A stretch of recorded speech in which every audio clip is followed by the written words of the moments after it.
Yo pregunto a los presentes si no se han puesto a pensar que esta tierra es de nosotros y no del que tenga más.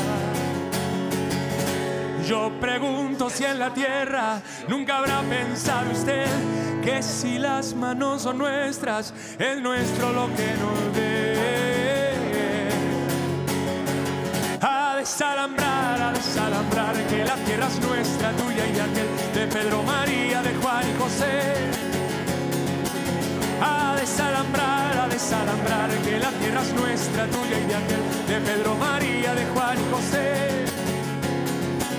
Así cantaba Daniel, Víctor y Violeta Parra, y aún nos siguen creciendo vallas, muros de la vergüenza, alambradas, la frontera verdadera que divide nuestro globo entre quienes nada tienen y quienes lo tienen todo. Si molesto con mi canto a alguien que no quiere oír, le aseguro que es un gringo o dueño de este país. Bueno, buenos días a todas y todos. Damos comienzo a esta segunda mesa de la mañana que, como veis, lo hacemos con poco tiempo, ¿no? Esto es el riesgo de estar en medios que a veces te hacen un poco el sándwich y bueno, ya veis que teníamos que haber empezado a las 11:30. Bien, os presento a quienes nos acompañan en la mesa. Inés Marco, por un lado, que es la primera vez que está con nosotros en la jornada, le damos la bienvenida. Te animamos a que a partir de este momento continúes viniendo a Motril y estés bien de ponente o de oyente en estas jornadas, como hacen muchos otros y otras. Inés Marco es coordinadora del proyecto Patrones, es activista por los derechos de las personas migrantes y miembro del colectivo de Crimar Alaes. Y Marco Aparicio Wilhelmi es profesor titular de Derecho Constitucional de la Universidad de Girona, presidente del Observatorio DESCA y miembro del proyecto Patrones, del que nos hablarán ahora ambos. Bueno, el título de la mesa, como habéis visto, es Criminalización de las personas migrantes en las fronteras del Estado español. El caso de los patrones de embarcación. Es decir, nos van a hablar de qué es lo que está ocurriendo en estos últimos tiempos con esas personas que en principio dicen que gobiernan las embarcaciones o las pateras que salen de las costas africanas y arriban a nuestros puertos o son rescatadas por salvamento marítimo. Si me permitís, y a modo de introducción, me gustaría contextualizar un poco lo que os van a contar con Motril. ¿Y por qué con Motril? Bueno, pues porque, como sabéis, Motril, el puerto de Motril, es una de las zonas de la península de Andalucía donde más llegadas de personas en patera ha tenido lugar en los últimos años.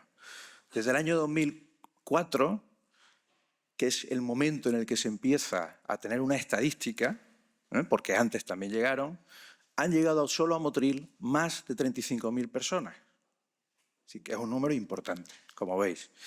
Si hiciéramos una media de 30 personas por patera, nos encontraríamos con que han llegado más de 1.100 pateras en todos estos años, ¿no?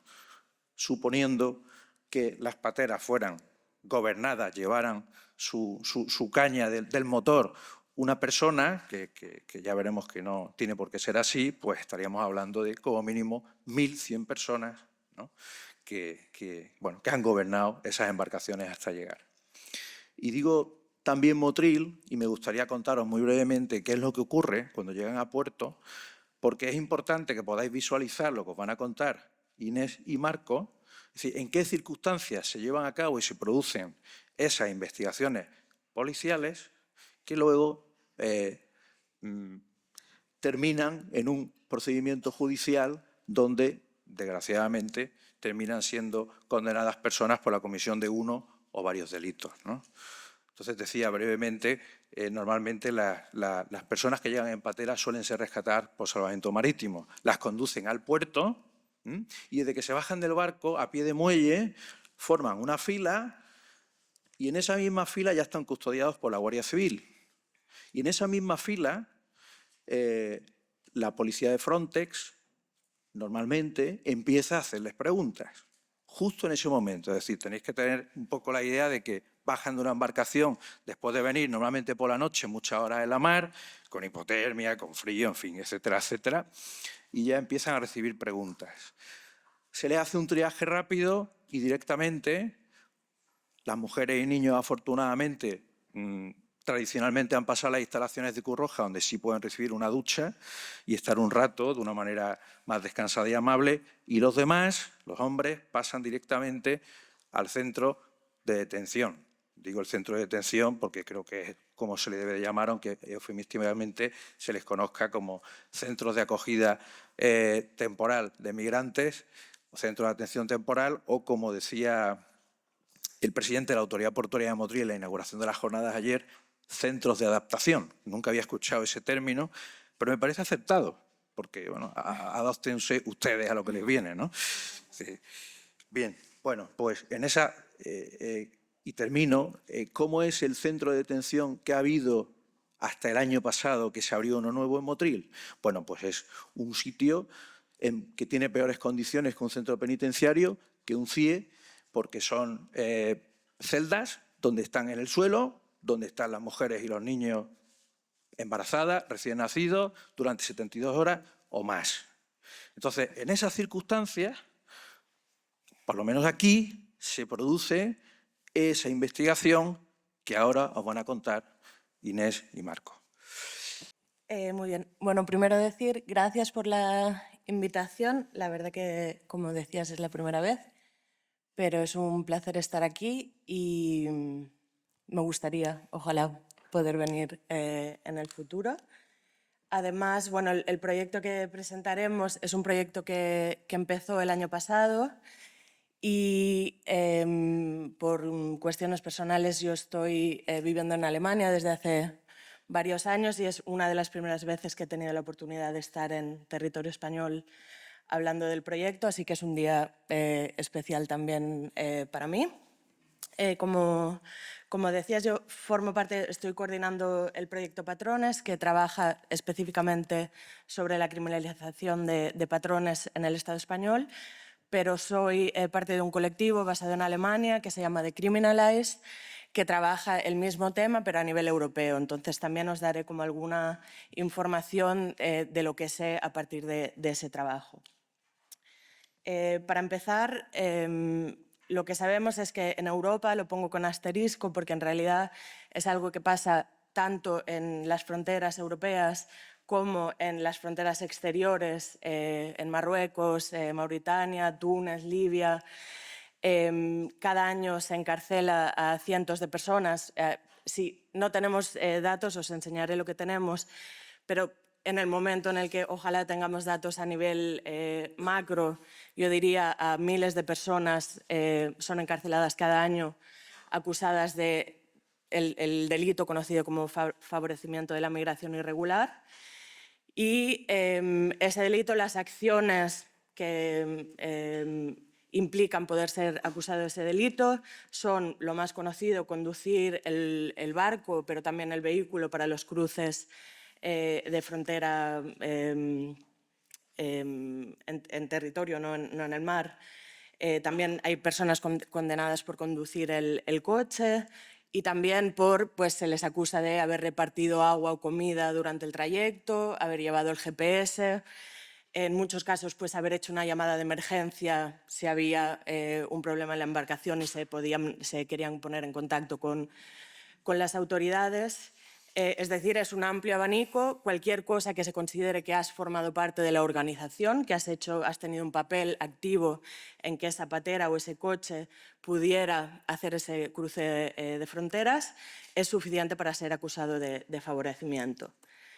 En términos cuantitativos, por desgracia no tenemos, como decía, un informe que recoja de forma cuantitativa y cualitativa a nivel europeo, pero sí hay un trabajo, os explicaré después, de distintas organizaciones en distintos territorios que algunas de forma anual pues recogen datos de arrestos y de condenas.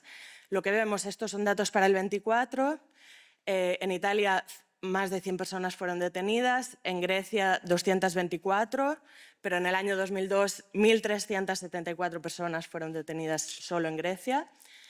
En España 236, de ellas en Canarias 100. Estos son datos, como digo, de detenciones. Siempre en términos cuantitativos tenemos este tema, ¿no? Hay detenciones, hay condenas y después hay cuántas personas hay en prisión. Hay diferentes como perspectivas. Para Inglaterra lo que sabemos es que en el 24 se condenaron a 68 personas en el cruce del canal. Y después yo con el grupo que trabajo de Decriminalize estamos empezando a trabajar también, como decía, en las fronteras exteriores y nos empiezan a llegar los primeros datos, ¿no? Sabemos que solo en Al-Aaiún hay más de 100 personas encarceladas y de alguna forma esos territorios son los que nos cuesta más también, no solo acceder a información, sino pues, tener estrategias de apoyo tanto a las abogadas como a las personas en detención. Pero digamos que es un fenómeno muy amplio. Como no tenemos informes cualitativos, no puedo explicar los detalles de cada uno de estos casos, pero por experiencia como activistas y con las abogadas que trabajamos, sabemos de alguna forma que la gran mayoría de estas personas detenidas son personas migrantes, que han tenido un rol o no durante el trayecto, pero que, digamos, incluso en los casos en los que sí han conducido, la intención principal de ese acto es poder migrar. No es un modelo de negocio, no hay beneficio, aunque luego haré como algunos apuntes en este sentido. Y eso no es algo que desde los activismos estamos planteando, sino que es algo que está reconocido también por las mismas personas, en este caso por la fiscal delegada de Trata de Personas y Extranjería de Canarias, que en una cita específica dice, pues sabemos que la mayoría de los que condenamos son en realidad inmigrantes y que no forman parte de las organizaciones que están gestionando, de alguna forma haciendo posible ese cruce, ¿no? Son, en el mejor de los casos, el peldaño más bajo de la escalera que hace que eso se haga posible. Y después hay este informe del 22 de la Oficina de Naciones Unidas contra la Droga y el Crimen para Canarias, que dice exactamente lo mismo, ¿no? Esto es solo para decir, no es algo que digo yo como Inés, sino que es algo que está relativamente probado por organizaciones que tienen más legitimidad, digamos, que yo. En este momento sí me gustaría hacer un apunte legal. Yo quería matizar también, yo no soy abogada, pero yo creo que muchas de las activistas que trabajamos en contexto de frontera, por desgracia, sí o sí nos acabamos relacionando y nos acabamos de alguna forma pues teniendo que aprender un poco de algunos términos legales. Y en este sentido, cuando hablamos de este tema, es importante hacer este apunte porque muchas veces se confunden los términos, ¿no? Dices, bueno, esta persona estaba conduciendo la embarcación, es un traficante de personas. En realidad el delito del que se les acusa es de favorecimiento, no es de tráfico, pero a nivel legal tenemos una pequeña confusión. Para mí, yo creo que luego os contaré también, es algo que es conocido y de alguna forma es buscado. El protocolo de la ONU contra el tráfico del 2000 define el tráfico de personas, de migrantes, como la ayuda a ese cruce con el fin de obtener un beneficio material o financiero. Y cuando hacen la Directiva Europea, en el 2002, el conocido como paquete de facilitadores, de alguna forma se olvidan de incluir el beneficio material como elemento definitorio del crimen. ¿Qué hace eso? Pues ampliar absolutamente todo lo que puede entrar en ese concepto. Y lo que vemos es que en realidad pues, la denominada como ley antitráfico, que en realidad no es exactamente como digo tráfico, se ha utilizado principalmente en Europa para criminalizar activistas que trabajan en frontera y en este caso normalmente son gente que tienen procesos judiciales muy largos, hay como un intento un poco de atemorizar a los grupos que trabajan en frontera para que dejen de hacer o tengan un miedo que un poco limite tanto las críticas que hacen de lo que pasa en frontera como sus propias acciones, pero en realidad, a pesar de que eso tiene más atención mediática, los únicos que van a prisión finalmente son las personas migrantes. Y es algo que a nivel europeo ahora se está hablando más, pero que en territorio español es un fenómeno relativamente desconocido. Y como decía, yo creo que es bastante evidente que no es un error de cálculo, sino que responde un poco a los intereses del régimen fronterizo, ¿no? En este sentido, por ejemplo, pues lo primero que hace es darles estadísticas a nivel de policía, a nivel de decir, bueno, sí sabemos que están muriendo muchas personas en frontera, pero estamos haciendo algo, ¿no? Si os dais cuenta, sobre todo en el contexto en el que hay pues, un naufragio masivo, por ejemplo, a nivel europeo, pues en Cutro, en Pilos, lo primero que hacen es salir diciendo, bueno, pero ya hemos arrestado a 4 personas y estamos trabajando para que esto no pase, es decir, les sirve como legitimación de que están intentando cambiar la violencia en fronteras. Y encubre, por el otro lado, la violencia ejercida por las propias autoridades del Estado.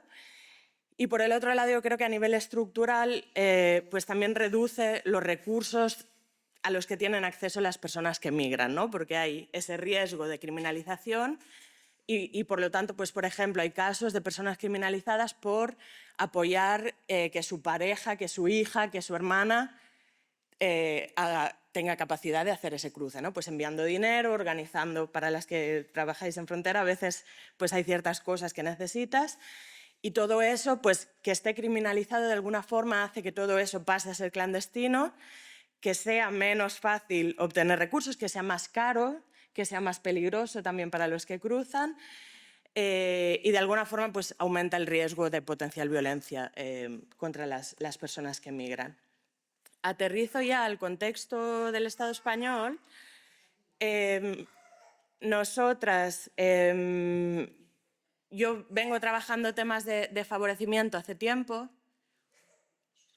a nivel europeo y de alguna forma lo que veíamos es que yo como catalana decía, bueno, sabemos que esto está pasando en el Estado español, pero falta trabajo pues, de conocer, ¿no? y sobre todo como de organizar estrategias de resistencia y de transformación, ¿no?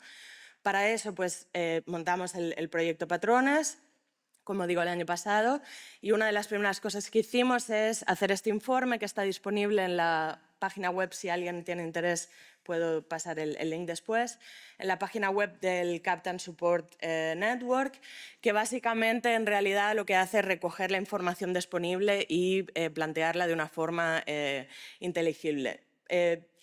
Parte del trabajo se basa en una base de datos que ha hecho el abogado Daniel Arencibia, que es un abogado canario, que recoge sistemáticamente todas las sentencias que publica el CENDOG sobre patrones en el Estado español y de ahí pues tenemos unos primeros datos cuantitativos, ¿no? Primero vemos que desde el 2020 más de 1.300 personas han sido juzgadas acusadas de favorecimiento.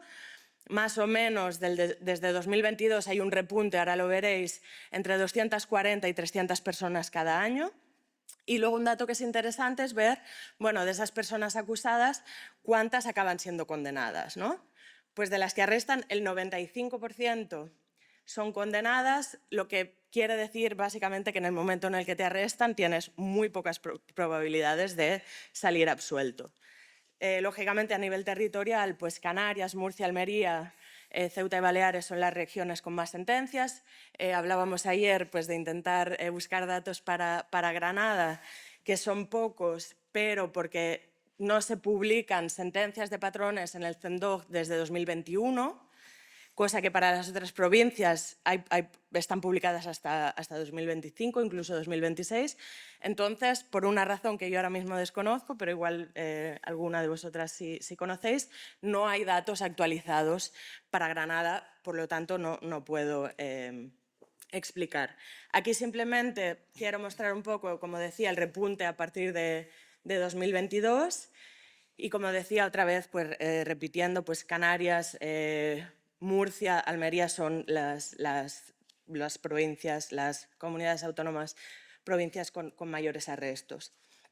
Entrando en Canarias, decía, alrededor de 100 personas al año son detenidas, el 80% se declararon culpables, es decir, de quienes arrestan tenemos una parte que se declaran culpables, firman una conformidad, y de ahí una parte que sí deciden ir a juicio y son condenadas en juicio.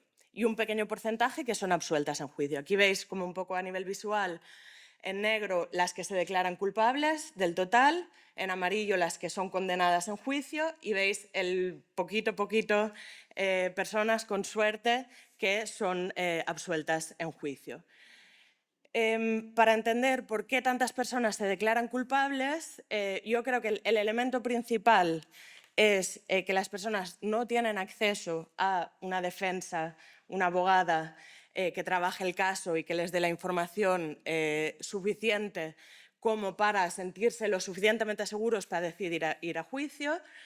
Pasan grandes periodos de prisión preventiva, lo que tiene un impacto a nivel psicológico muy grande y de alguna forma lo que está haciendo Fiscalía, es decir, en el momento, un poco el formato general es, te arrestan, estás 1 año y medio, 2 años en preventiva, la primera vez que tú vas a ver a tu abogado de oficio es en la negociación que hay, la reunión de negociación con Fiscalía, y te dicen, bueno, si te declaras culpable te vamos a dar 3 años y si quieres ir a juicio te vamos a pedir entre 6 y 8 años. Tú acabas de conocer a tu abogado de oficio, no sabes qué tienen en tu contra, no sabes qué posibilidades tienes y te dan a elegir entre 3, 6 y 8. Pues evidentemente una gran parte de las personas se conforman y de alguna forma mi sensación también es que por parte de los abogados de oficio hay cierta tendencia a recomendar conformidad. Por el otro lado, lo que también sabemos es bueno, qué evidencias tienen para la acusación, ¿no? Normalmente, como un poco empezabas a explicar antes, no tienen pruebas de cargo, no tienen huellas, no tienen fotos, no tienen vídeos, no tienen material que pueda demostrar que esa persona conducía. Y lo que suelen tener son testigos de supervivientes que estaban en la patera, que viajaban en el mismo barco y que se les plantea que si acusan a otra persona van a pasar a ser testigos protegidos. Con el problema de que yo creo que a día de hoy puedo afirmar con bastante rotundidad que con frecuencia se les ofrece una regularización si acusan a otra persona, por lo tanto hay cierta coacción, ¿no? Acabas de llegar, tienes un expediente de expulsión abierto y te dicen si acusas a otra persona te vamos a regularizar, cosa que no acaba pasando, se les ofrece pero no acaba pasando al final.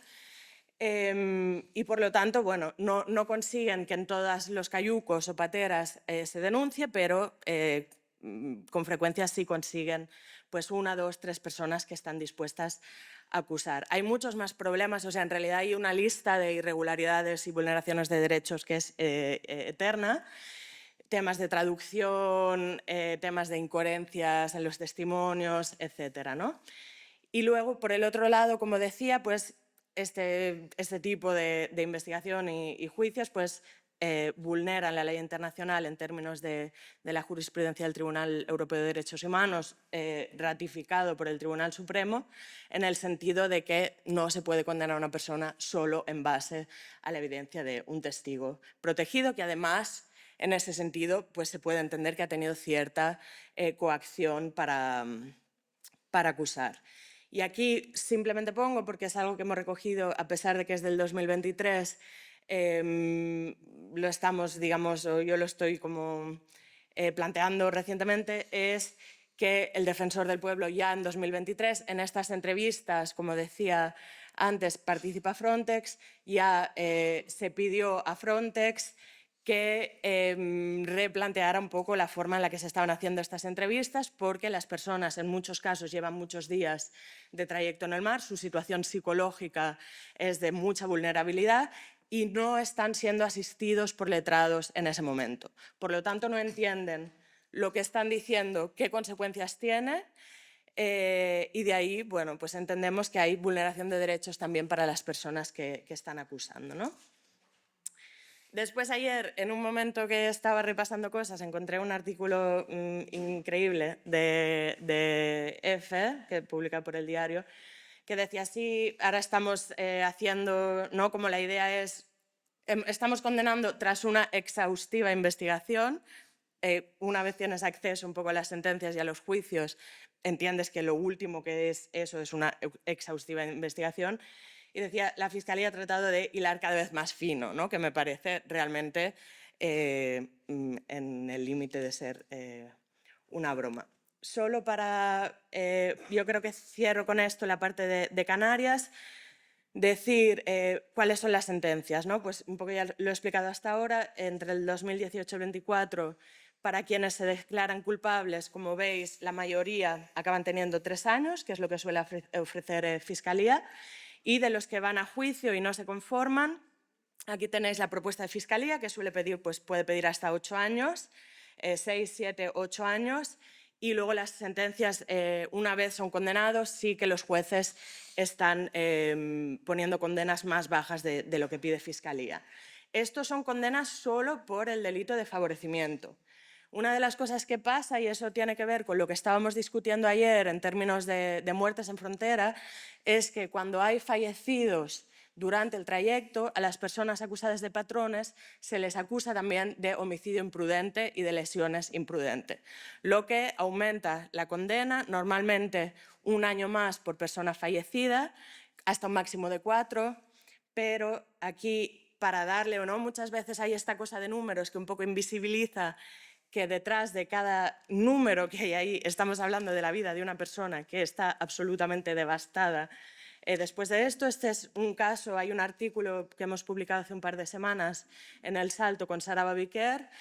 En este caso, nosotras normalmente no publicamos datos personales de las personas que apoyamos porque son personas que siguen teniendo mucha vulnerabilidad. Una vez incluso salen de prisión porque salen sin documentos y entonces tenemos un poco de cuidado con eso. Pero en este caso ha sido el primero que decidimos, consensuado y aceptado por la persona, por Baboy en este caso, que sí queríamos hacer público su caso, ¿no? Tiene 32 años, tuvo el juicio después de estar 1 año y medio en preventiva. Las acusaciones eran de favorecimiento, homicidio involuntario y lesiones. Tiene una condena de 7 años y 4 meses de prisión. Las pruebas en contra son 3 testigos, no hay otro tipo de evidencia. Uno de ellos admitió en juicio haber recibido una propuesta de regularización si testificaba en contra y se le hizo firmar una declaración autoinculpatoria sin traducción, sin él entender qué estaba firmando. Él dice, yo entendía, y llamaron a las personas a declarar de la patera, yo entendía que yo era uno más declarando, me hicieron firmar un documento, yo no hablaba español, eso no estaba traducido y era una declaración autoinculpatoria. Hay muchos más casos, no me puedo alargar muchísimo más, solo voy a entrar ahora en la parte de qué hacemos, ¿no? Aquí solo os muestro un poco un mapa. Como os explicaba antes, hay digamos una plataforma que se llama Captain Support Network, en la que colaboran distintas organizaciones en distintos territorios que trabajan el tema de apoyo a personas criminalizadas como presuntos patrones. Hay un tejido muy grande de apoyo en Grecia, también en Italia y después pues, el caso de Chipre de Eli Blue, que algunas quizás conocéis, en Gran Bretaña y en Francia también, y ahora nosotras como pues el primer proyecto que hay a nivel del Estado español, nos unimos un poco en esa red en la que pues, estamos un poco colaborando en términos de estrategias que funcionan, en términos de recursos. Digamos, es interesante ver que hay un mapa, un grupo grande de organizaciones que con distintas capacidades pues, resisten a esto, ¿no? Nosotras, a nivel del proyecto, lo que hacemos es, primero, apoyo directo a personas criminalizadas, sobre todo en Canarias, pero recientemente nos ha contactado gente de Baleares y estamos empezando a ver si podemos montar un pequeño grupo en Baleares que trabaje también.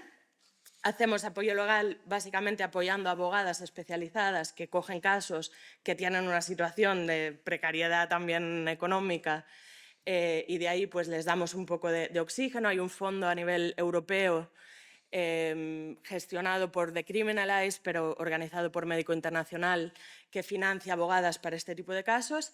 Y hasta ahora estamos apoyando en Canarias 15 personas, de las cuales 3 se conformaron, 3 han sido absueltas, 1 ha sido condenado y tenemos 8 personas que están todavía pendientes de juicio.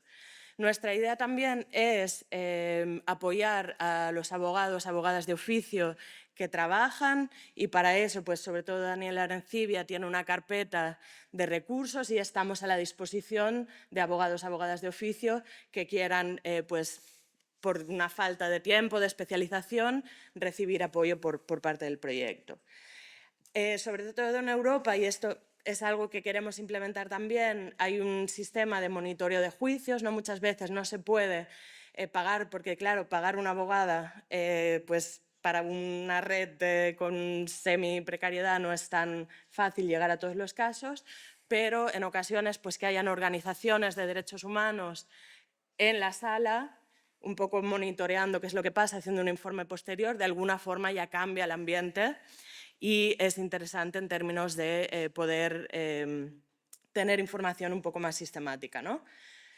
Por el otro lado, lo que hacemos también, porque una de las cosas que pasa es que incluso cuando conseguimos que haya alguien absuelto o alguien, por ejemplo, un caso reciente que ya ha estado 2 años en provisional y son liberados, ¿qué pasa? Salen literalmente un martes a las 10 de la noche, no tienen móvil, no tienen dinero, no tienen papeles, no tienen ningún tipo de recurso y de ahí lo que hacemos es pues, intentar que después de 2 años en prisión o un año y medio no te quedes en situación de calle, que tengas cierto acceso pues, a CEAR, que se puedan tramitar papeles, que haya cierto apoyo un poco en salida como elemento básico un poco de balance, ¿no? En ese sentido. Otra cosa que hacemos que es interesante, creo, es apoyo psicosocial. O sea, muchas veces no hay apoyo en prisión, además no tienen posibilidad muchas veces de llamar a la familia porque hay ciertos trámites burocráticos que es difícil de hacer para este tipo de personas en prisión. Pues de ahí intentamos organizar eso, intentamos que tengan dinero para poder llamar. Y de alguna forma otra cosa que estamos intentando hacer ahora que es interesante es el apoyo a familiares. Porque muchas veces no se entiende desde fuera, bueno, mi hijo está en prisión hace 1 año y medio, ¿cuál es el delito? ¿Qué ha pasado? ¿Que tiene un abogado? ¿No? Y en ese sentido, como elemento mitigante un poco del sufrimiento, pues comunicar con la familia, explicarle las cosas básicas y un poco apoyar en esa dirección. Investigación, difusión e incidencia, pues como estar hoy aquí, yo creo que es importante para nosotras un poco activar las redes de organizaciones que ya existen y ver un poco cómo se pueden pues crear sinergias en este sentido para ser más y tener más herramientas.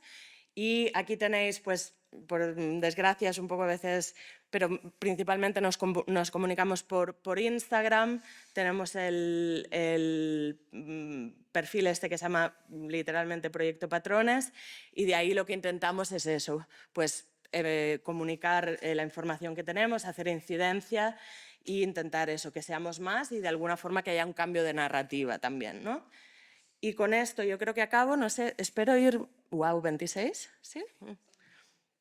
Con esto acabo, o sea, simplemente decir eso, pues a nivel de narrativas muchas veces es como, bueno, condujo o no, es un traficante, tiene, ¿no? Hay como cierta, yo creo que el tema de prisión añade un estigma, además del estigma de la migración de por sí. Y básicamente yo aquí lo único que quería plantear es, en términos de narrativa, lo que sabemos es que cruzar las fronteras de forma irregular es la única forma para muchas personas de migrar y solicitar asilo, es decir, para acceder a derechos fundamentales. Y de alguna forma hay esta contradicción o este conflicto, ¿no? Entre el respeto por los derechos fundamentales y el interés de los gobiernos de controlar las fronteras, pero lo que sabemos es que los derechos fundamentales tienen que prevalecer, a pesar de que cualquiera que trabaje fronteras sabe que es absolutamente lo opuesto, y que en ese sentido, pues, favorecer la migración en el sentido de favorecer que la gente pueda acceder a derechos, no solo no tiene que ser un crimen, sino es una obligación, ¿no? Yo creo que estamos muy lejos de eso, pero sí me gustaría plantearlo como horizonte un poco utópico. Y con esto acabo. Muchas gracias. Lo siento que me alarga un poco.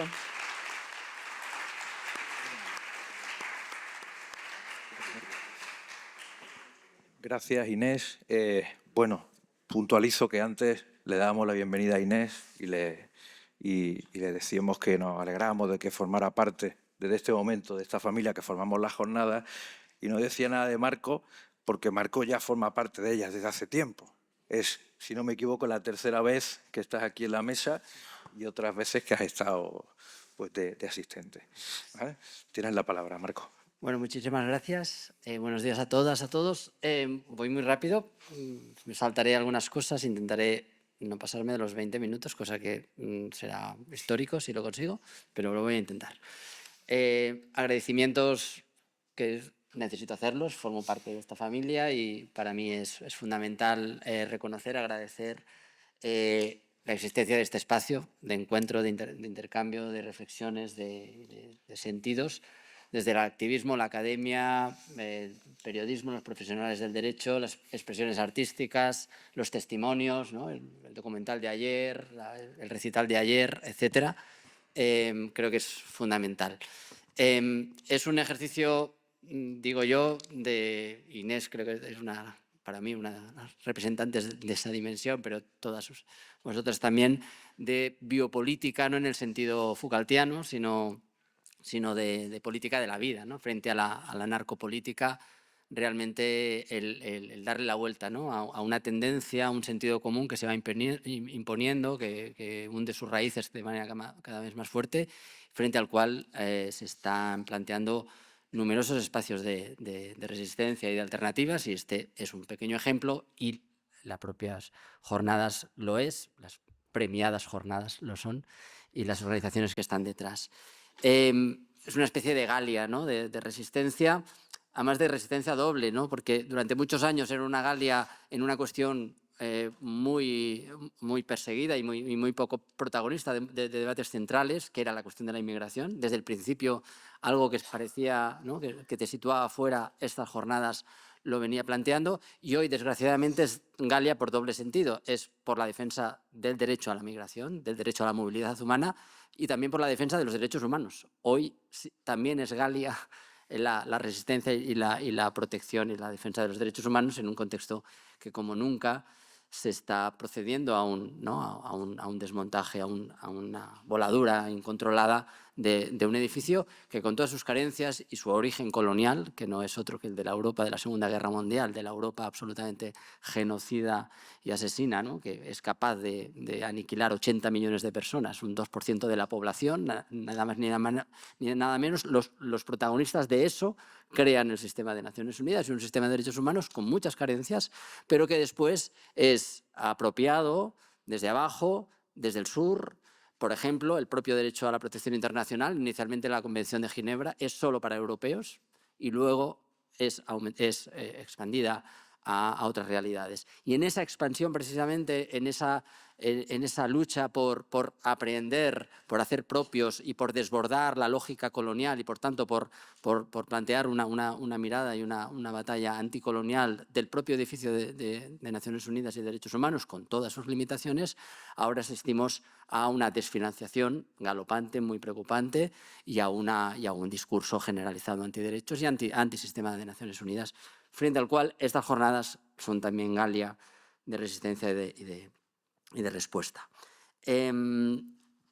Frente a eso, lo que nos ha explicado Inés del proyecto Patrones, yo creo que hay una primera cuestión. Cuando Inés me plantea este proyecto, yo sabía que lo venía trabajando en red con otras experiencias a nivel europeo. Yo, con algunas de las cuestiones que hago en Grecia, por ejemplo, sabía de estas cuestiones, pero para mí no era una cuestión central. Era casi un epifenómeno de la cuestión migratoria, es decir, de toda la violencia sistémica, de la muerte que hay en fronteras. La cuestión de la criminalización específica del patrón, bueno, era un tema a atender, a conocer, a alzar la voz, pero para mí no era una cuestión central. Era eso, una cuestión que va con ella, que es preocupante, que es indignante, pero bueno, de la estructura general de la violencia sistémica, bueno, pues sí, es un tema interesante. He cambiado de opinión, ¿no? Al formar parte, a acompañar y echar una mano en lo que se ha podido.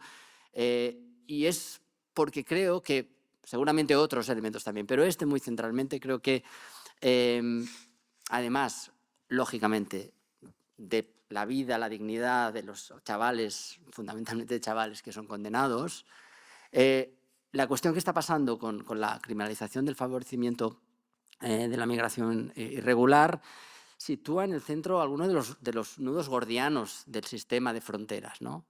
Europeo y también estatal español. Por un lado, porque se configura una normativa criminógena, es decir, que crea el delito, que crea las condiciones del delito, cortando de raíz las vías legales y seguras, entre ellas la posibilidad mínima de acercarse a el puesto de Ceuta o de Melilla español, ya no digo en una sede consular en otro país, sino el puesto español, acercarse para poder solicitar protección internacional. Eso está vedado a la población negra directamente, hay todo un sistema que lo impide de manera violenta, financiado por la Unión Europea y por España. Entonces hay una normativa y una acción política que es de creación de las condiciones del delito, es criminógena, crea el delito y luego lo persigue con las características que ha señalado Inés, ¿no? Criminaliza lo que primero ha creado el propio sistema. Eso tiene que ver también con una cuestión que para mí es fundamental, que me voy a elementos como muy globales, pero para mí no hay que perderlos de vista. Es que esta lógica es el primer gran ejercicio de soberanía del Estado, ¿no? Ese control fronterizo, y el modo en que lo ejerce, precisamente porque otros ámbitos de soberanía ya pasaron a la historia, es un modo que constituye la manera en que se configura el Estado y que se configura el derecho. Es decir, no es una cuestión menor que se construya así el sistema de control fronterizo, porque eso es un ejercicio de soberanía que es lo que identifica a lo que es el Estado y, por tanto, después también lo que será el derecho en su conjunto, no solo específicamente para estas personas que son, qué mala suerte, condenadas. Esos nudos gordianos yo creo que se recogen con mucha claridad en el artículo del Código Penal que recoge este delito, que es el 318 bis. Que, fijaros, y esa es una cuestión que para mí tiene relevancia también desde el punto de vista jurídico y político, que es el bien jurídico que dice proteger. El título, que es un artículo único de un título, que es el título 15 bis, se llama de la protección de los derechos de los ciudadanos extranjeros. Ese es el bien jurídico, los derechos de los ciudadanos extranjeros. Lo que legitima la acción punitiva es proteger los derechos de los ciudadanos extranjeros. ¿De acuerdo? Así se plantea en ese título. Y aquí no estamos hablando de un tema de trata de seres humanos, es decir, la trata de seres humanos está en otro artículo, el 177 bis, tiene otra naturaleza, otras características. Esto sería esta distinción también difícil a veces entre tráfico y favorecimiento.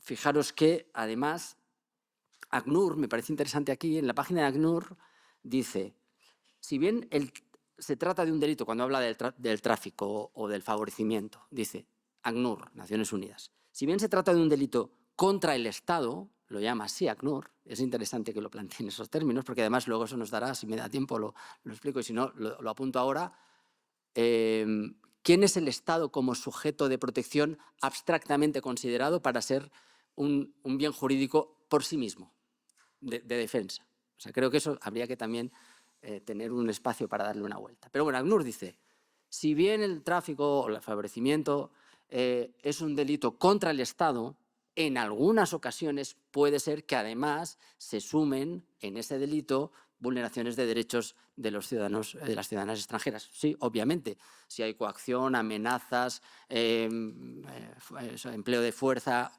etcétera, etcétera, y beneficio, abuso, además de contra el Estado, es decir, contra la lógica de control fronterizo, que eso es lo que se defiende, además puede ser que exista una vulneración de derechos de las personas migrantes. Sí, puede ser, claro, como en cualquier caso, pero entrando y estando aquí y en cualquier circunstancia puede haber, obviamente, sí. Pero ese no es el planteamiento del Código Penal, para nada. Desde el inicio ya plantea esa lógica que, aunque dice ser de protección de los derechos de los ciudadanos extranjeros, no, tiene muy poco que ver. Y todo eso, además, no voy a referirme porque no me da tiempo, pero está inmerso también en un ciclo, prefiero llamarle ciclo para ver si se acaba alguna vez, en el que hay una lógica donde el control fronterizo y la actuación en frontera de la Unión Europea en su conjunto y de España en concreto también, y de todos sus dispositivos, tienen que ver con la superación incluso, ya no solo que haya normas que no se cumplen, que eso es lo que conocíamos habitualmente, es decir, hay una serie de normas del Sistema Internacional de Derechos Humanos, el Convenio de Ginebra y otras, que no se cumplen en terrenos que ya se les llamaban de no derecho. Como son terrenos de no derecho, no se cumplen. Y eso es lo que hemos ido viviendo durante décadas. Iba a decir todo bien, no, todo mal, pero eso es lo que se venía dando. Pero hoy lo que estamos asistiendo de manera cada vez más acelerada y más clara no es solo eso, no es que no se cumpla lo que se establece y se acabe aceptando que es un terreno de no derecho, sino que lo que se está diciendo es legislando para legitimar y poner nombres y apellidos a estos patrones de persecución, de criminalización y de deshumanización. Y eso se está haciendo con el debate que veremos dónde llega del nuevo paquete de facilitadores, pero fundamentalmente con el llamado reglamento ICE, ¿no? El ICE, ¿no? El nuevo reglamento de retorno de la Unión Europea que está ahora en discusión, ampliando hasta 2 años la detención, la privación de libertad para personas que han cometido la irregularidad administrativa de entrar sin las vías legalmente previstas, controles ahora sí biopolíticos, Foucaultianamente hablando, es decir, con todo el sistema de identificación, de control que la Unión Europea está poniendo en marcha, etcétera, etcétera, ¿no? Es decir, que pasamos no del territorio del no derecho, sino pasamos al terreno de un derecho abierta y explícitamente represor, criminalizador y deshumanizante en todos sus términos, ¿no? Ese es el contexto, y en ese contexto creo que tiene todavía más sentido lo que el proyecto Patrones, junto con muchas otras personas y espacios, está haciendo. Fijaros, y con eso voy en la recta final, sí, medio final, pero sí, estoy a 11 minutos, por tanto, creo que lo voy a conseguir. El 318 bis del Código Penal se aprueba en una reforma del Código Penal que ya en sí la reforma era delirante porque era en protección de los derechos de las mujeres en temas de violencia de género, y ahí metían absolutamente de todo. Es en el momento de esplendor del gobierno de mayoría absoluta de Aznar, septiembre del 2003, y es una reforma en sí con muchos elementos delirantes desde el punto de vista de la mínima criterio de garantismo jurídico, pero es que en este tema el 318 bis del 2003 era alucinante. Fijaros lo que decía: el que directa o indirectamente promueva, favorezca o facilite el tráfico ilegal o la inmigración clandestina. Pena de 4 a 8 años. El que directa o indirectamente promueva, favorezca o facilite. Facilitar, ¿qué quiere decir? Los compañeros, compañeras que están en frontera ofreciendo una ducha y un bocata, ¿esto es esto? Pareciera que sí, en parte, ¿no? De alguna manera. Esta vía donde puedes llegar a una ducha y a un bocata puede estar facilitando. De 4 a 8 años de prisión, decía ese redactado del 2003. Y luego decía, si tuviera ánimo de lucro, si no lo tiene, ya estamos en el tipo básico. Si tuviera, mitad superior de la condena, ¿no? Bueno, 12 años después, que no es poco tiempo, 12 años después, 2015, se reforma finalmente, después de, bueno, infinidad de quejas y de espacios de movilización, se reforma en el 2015, el nuevo 318 bis, lo cambia, dice... Es una mejora, porque no era difícil, pero fijaros qué elementos tiene. El tipo básico dice, el que intencionadamente ayude. Ya el concepto de ayudar, fijaros que penalizar la ayuda depende de dónde Inés ha acabado con eso, ¿no? Pero aquí lo que se penaliza es la ayuda. La ayuda a personas que no viajan por placer, precisamente. Pues el que intencionadamente ayude a una persona que no pertenezca a un país de la Unión Europea a entrar, transitar en vulneración de la normativa de entrada o tránsito de la normativa administrativa, de 3 a 12 meses. Por tanto, hay una rebaja. Pero el tipo básico es ayudar de alguna manera, no se sabe en todo el abanico de las posibilidades de la ayuda, a qué puede servir, sin ningún tipo de intención lucrativa o ánimo de lucro u otra. De 13 a 12 meses es un delito ayudar de alguna manera, de cualquier manera. Es un delito hoy, por el 318. Y ese es el tipo básico. Fijaros que es el tipo básico del delito cuyo bien jurídico es la protección de los derechos de las personas extranjeras, migrantes. El tipo básico que protege los derechos de las personas migrantes condena como delito cualquier tipo de ayuda sin ánimo de lucro. Dice, bueno, si hubiera motivos humanitarios, entonces no. Pero dentro de motivos humanitarios, la precisión de lo que es quedará a la decisión judicial. De los repaso que yo he hecho jurisprudencial y doctrinal, es bastante disperso y diverso los criterios. Muchos se van a un criterio casi de derecho internacional humanitario para entender qué es un motivo humanitario. Otros, cuando es una cuestión de parentesco, lo que hacen no es considerar motivo humanitario, sino una reducción de la pena por motivo de parentesco, pero no por sea una cuestión de motivo humanitario, es decir, en ese terreno estamos. Ese es el artículo que hoy tenemos y que hoy se aplica de la manera que explicaba Inés. Y si además de todo eso, y eso ya es la segunda parte, se hubiera puesto en peligro la vida o hubiera lesiones, etcétera, etcétera, entonces aquí es donde se dispara el delito hacia hasta los 8 años, que es lo que planteaba y que es lo que suele pasar. Porque fijaros, haber puesto en peligro la vida es que el cayuco y la patera por sí ponen en peligro la vida. Pero lo que pone en peligro la vida previamente es que no exista una sola posibilidad de acceder de una manera legal y segura al territorio y a solicitar la protección internacional en su caso. ¿Cuándo se pone en peligro la vida? Siempre.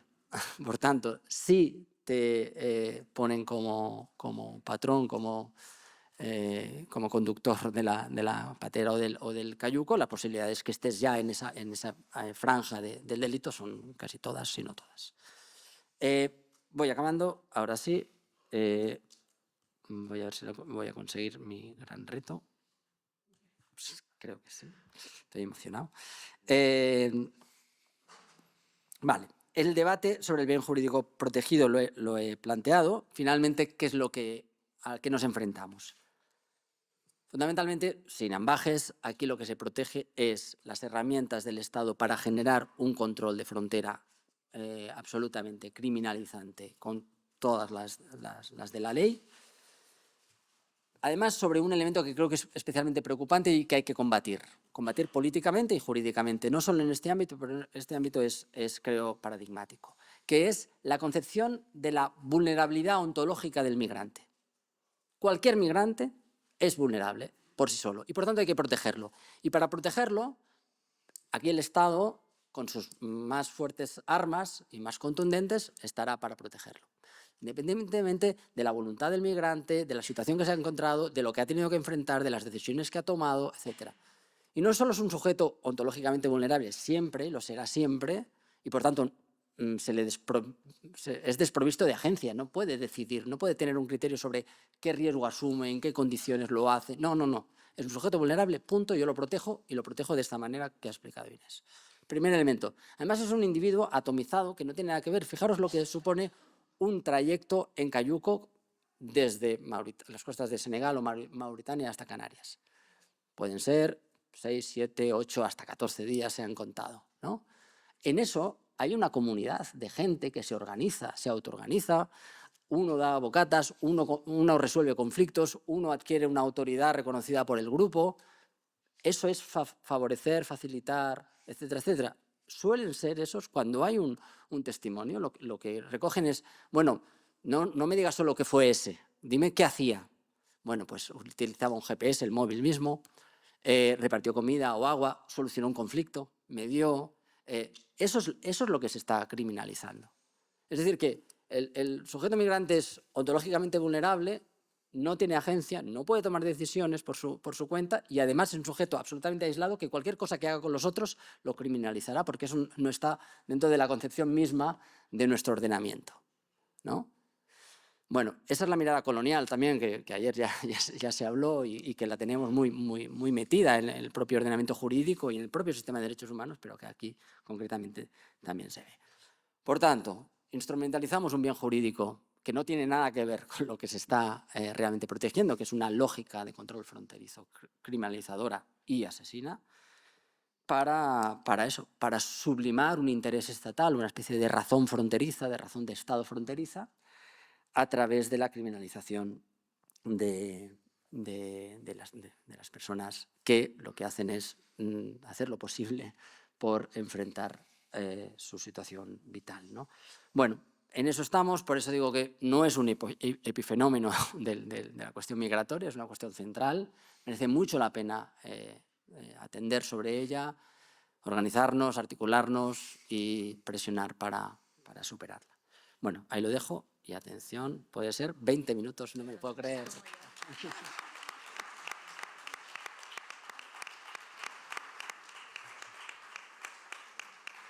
Bueno, muchas gracias, Inés, Marco.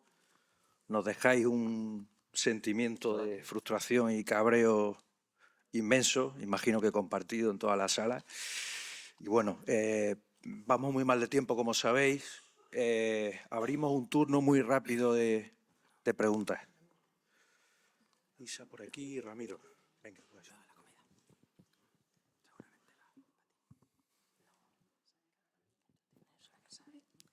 Hola, buenas. Bueno, lo primero, muchísimas gracias por la ponencia. Yo tengo una pregunta muy concreta, pero creo que me va a costar formularla un poquitín. Pero bueno, es muy rápido. Claro, el hecho, bueno, eso de todo por si tenéis conocimiento. Además, ahora es que no recuerdo exactamente cuándo empieza a subir el número de condenas por esto. Creo que era el 2016, 2017, por ahí. No lo recuerdo, de los datos que habéis mostrado. Pero, claro, todo esto entiendo que está relacionado con el proyecto 2018. Vale, con el proyecto PEDRA, supongo, de la Unión Europea, que es el que publica hace un año El País con Solomon, etcétera, ¿no? Y en ese proyecto que ya mostrabas tú la recomendación del Defensor del Pueblo Español, pero está el Supervisor Europeo de Protección de Datos de la Unión Europea, que ya ha dicho hace 2 años y medio que efectivamente Frontex está vulnerando todos los derechos a la protección de datos de las personas migrantes porque comparte esos datos con otras agencias como es Europol. Pero es que en realidad lo que viene a decir este informe es que Frontex, o sea, estamos supliendo las competencias de las autoridades policiales españolas, bueno, no dice españolas, pero autoridades policiales de la frontera europea, con las de otras agencias que tienen esa función, que son Europol y las Guardia Civil, Policía, etcétera, ¿no?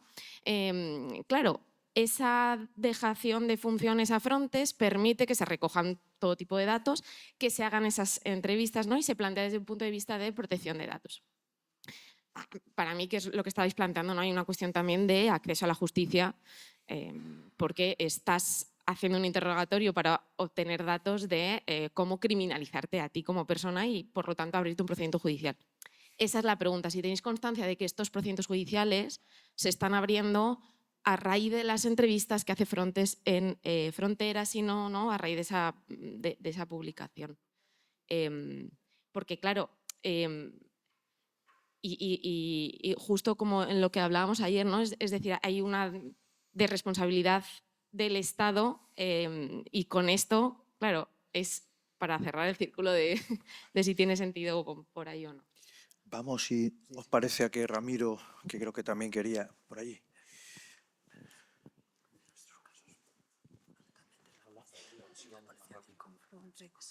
Pero no hay registro.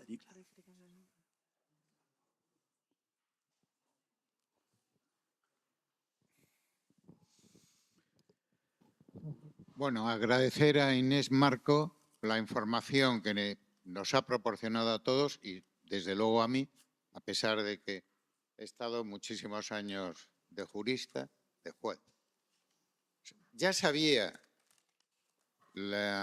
criminalización de los patrones, pero después de haberte oído y haber oído al profesor Wilhelmy, yo creo que estamos también ante lo que doctrinalmente y prácticamente se denomina el derecho penal del enemigo aplicado en estos casos artificialmente a un denominado patrón, porque quien también, aparte de estudios de derecho, tenemos titulación náutica, para ser patrón tienes que tener unas cualidades que permitan llevar una embarcación y esas cualidades permitan llevar con el menor riesgo posible.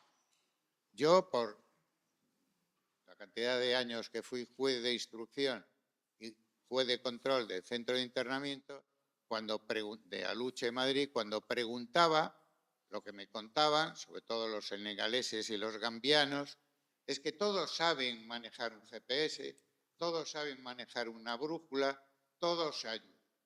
Entonces, lo que no entiendo, y la pregunta sería para el profesor Wilhelmy, ¿cómo es posible que la judicatura española esté condenando, desconociendo precisamente que lo que se produce en el tránsito de una embarcación es actos de solidaridad, actos de compartir en común? Yo no digo también que no haya alguna excepción, como ha dicho el profesor Wilhelmy, de que a lo mejor en la patera va un individuo de una organización de traficantes. No lo niego porque también sé que existe. Pero también ese sujeto también se pone en peligro en la patera, ¿eh? Por lo tanto, lo que no acabo de entender, porque no conozco las sentencias condenatorias, aunque un juez de vigilancia penitenciaria de Las Palmas me contó, diríamos, cómo se produce una especie de interpretación burocrática de los tipos penales, de tal modo que se busca el castigo como sea. Yo ya me he quedado perplejo cuando he oído a Inés Marco que la propia policía está cometiendo delitos. Ya no solo arbitrariedad, sino que el sistema policial comete delitos. Y a su vez los jueces, que estoy seguro que saben que se están cometiendo delitos por agentes del subsistema, no digo todos los agentes, miran también para otro lado. ¿Esto a dónde me lleva? Me lleva a que hoy el Poder Judicial, no lo que se dice la justicia, hoy el Poder Judicial, en mi opinión, no sé si el profesor Wilhelmy me puede rebatir porque conoce más el conjunto de resoluciones, y sería, ¿no cree el profesor Wilhelmy que hoy el Poder Judicial es más que no es una garantía para los derechos humanos, sino una amenaza?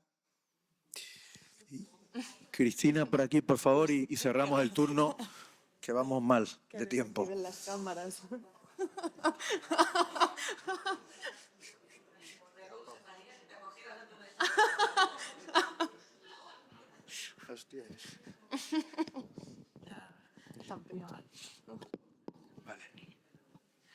Buenas.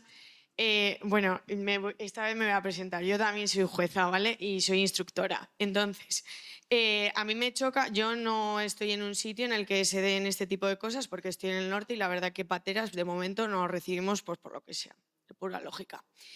Entonces, el tema es que yo creo que a mí me parece que se afronta y que es una problemática todavía más o mucho mayor en Canarias. Sí que es verdad que cuando has comentado lo de Baleares, he visto que había una sentencia de Baleares, yo había examinado una absolutoria de Mallorca, de la Audiencia Provincial. No sé si habéis tenido a mano también la del TSJ de Murcia de 2024, que además pega un buen tirón de orejas en tema de instrucción. Claro, el tema es trasladar esto a Canarias, porque al final cada territorio pues, bueno, tiene un poco las circunstancias que tiene y lo aprecian de una manera distinta. Claro, yo al principio lo había pensado desde el punto de vista de evitar que haya conformidades con Fiscalía, porque yo veía que el problema se podía dar aquí, desde mi perspectiva. Pues si se fomenta esa conformidad, dentro de que se fomenta que haya ese tipo de declaraciones, precisamente, entre otras cosas, por barrera idiomática, etc., etc. Pero claro, si me decís que incluso llegando a juicio hay condenas, ya me plantea un poco, ahí un poco qué está pasando, y más cuando en otros territorios sí que se está viendo a nivel superior, digo TSJ de Murcia, no solo la absolución, sino el te absuelvo y aparte voy a poner en la sentencia que la instrucción tiene muchos vacíos, está muy mal hecha, entre otras cosas, pues como comentaba Ramiro del tema de la policía, pues porque decían cosas que no estaban ni recogidas en el atestado. Y me surge la duda justo del caso que has puesto, porque es que has puesto un caso en el que pones que el chico que está en prisión preventiva está condenado por una declaración que hizo en instrucción, entiendo, pero no sé si luego llegó al plenario y la ratificó en juicio. Y entonces, como la han condenado si no es una preconstituida, tiene que ser por conformidad. O sea, no pueden... ¿Es el plenario en sede judicial o en el juicio? Sí, o sea, en el juicio, en el acto del juicio, se tuvo que ratificar, hacer otra vez la declaración de alguna manera. Se negó a declarar. No, Pero es que aún así no se puede traer la declaración de instrucción. O sea, a mí este caso me choca mucho. Es la audiencia provincial, el TSJ, o sea... es la provincial. Y está recurrido, pero él no ratificó la declaración ante el Congreso. Pero tuvo que declarar en el acto del juicio. Declaró y dijo que no había traducción. Declaró en el juicio y dijo que él firmó, pero no había traducción. Inés. Entonces la condena no se disculpad, pudo basar en disculpad, eso. pero no podemos entrar en profundizar sobre eso. Tratar, por favor, brevemente de contestar el resto de las cuestiones. Sí. Bueno, respondemos muy rápido porque es por lo avanzado de la hora. Dos ideas muy generales y luego Inés que cierre si quieres, ¿o no? Sí, cierra, claro que sí. Hay una cuestión y es que precisamente el proyecto tiene que ver con esto, es decir, la mayor parte son conformidades por las circunstancias que se da, de lo que ya llega a juicio realmente. Hay una parte que podemos encontrar más base probatoria y bueno, ahí se podría discutir, pero hay otras situaciones como la que explica Inés y otras. Hay una lógica, no digo general y absoluta, sino que una inercia que no solo se da en España, sino en muchos países del contexto fronterizo europeo. Grecia es clarísimo en eso, pero también en Italia y en España también, donde ese juez o esa jueza de primera instancia que está en ese territorio asume una especie de función de defensa de la frontera, que la asume como propia y que señala una línea donde, bueno, es política migratoria. Y es lo que yo he visto, lo digo en juicios, y precisamente la observación que refería, yo he ido a varias observaciones en Grecia y de los casos que hemos visto, por eso los queremos llevar a segunda instancia, para que haya una corrección. Pero el problema es que esa segunda instancia, cuando los casos son con abogado de oficios y con este tipo de personas, no hay. Muchas veces no se recurre y, por tanto, si hay conformidad no se recurre porque ella es firme. Incluso si hay sentencia, dependerá del caso, y eso es lo que está produciendo que no se haya atajado esta tendencia. Pero es una tendencia existente en una parte. Esa asunción de la responsabilidad de la defensa de las fronteras patrias está en la judicatura, en algunos casos. Y con eso respondo a la pregunta que se me hacía desde atrás. ¿Queremos corregirla? Sí. ¿Para eso qué es necesario? Empujar desde muchas dimensiones para que eso no se quede ahí. ¿Por qué se está produciendo sobre todo en Canarias? Porque Canarias está ahí, en Canarias, no es casual. En cambio, pues eso, en Baleares, aunque hay algunas sentencias condenatorias, se ha atajado mucho antes, aún así están preocupados. Nosotros vamos a ir a Mallorca lunes y martes, llamados fundamentalmente por un trabajador social y una psicóloga de prisión, que estaban horrorizados por lo que estaban viendo. Y toda esa gente va allí y lo que ven ellos es porque ese sistema no está atajado. Para eso están estos esfuerzos, es elevarlo, llevar y decir, esto no se puede permitir de ninguna de las maneras. Y entiendo vuestra indignación, pero es que es la que la compartimos, vaya. Sí, sí. Bueno, yo como muy breve. Y también, como he dicho antes, yo no soy abogada, por lo tanto intento mantenerme en la corriente, pero sí, igual hay cosas que me cuesta un poco también debatir, pero estamos a la disposición, o sea, si alguien tiene más interés, pues se puede discutir con la abogada que ha llevado el caso, etcétera. Primero, con lo que preguntabas, o sea, la cuestión de Frontex, hasta ahora, como teníamos, hay un informe de Novak y Iridia de Frontera Sur del 24, en el que ya están diciendo, bueno, ahí en esos interrogatorios está Frontex y está la Policía Nacional, pero no hay, cuando se pide en juicio, no hay registro de cuándo está Frontex, cómo está Frontex, o sea, todo eso no forma parte de los atestados policiales y no hay informes internos.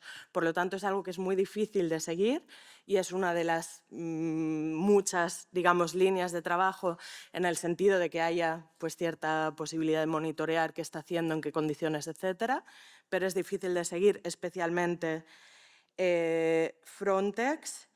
Y después, claro, por ejemplo, yo otra vez desde mi posición de no abogada, pero desde mi posición de activista, yo por ejemplo estuve casi 3 años viviendo en Lesbos.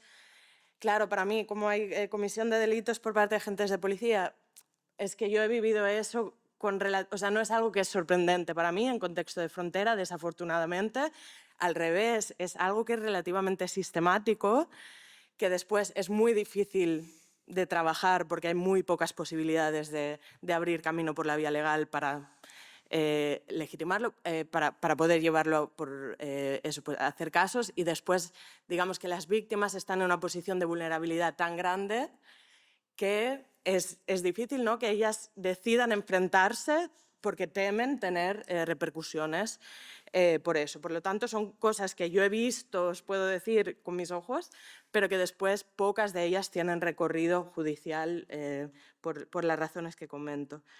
Y después sí, por ejemplo, sí hay sentencias absolutorias, la que dices de Murcia, que dice, bueno, hay cierto conflicto de interés porque puede ser que la persona que acusa a otro, ella misma sea el patrón y lo que está intentando es pues pasar a ser testigo protegida, por lo tanto, y como dices, le pega un tirón de orejas en términos de cómo se están haciendo las investigaciones, etc. Ahí está de Mallorca, en la que dice, bueno, parece que en este caso hay varios testigos que dijeron que el que sí conducía la embarcación, hay una segunda embarcación, él salta y por lo tanto hay una persona que se ve forzada a conducir, y que la intencionalidad de eso es salvar la vida y no es facilitar la entrada irregular de nadie.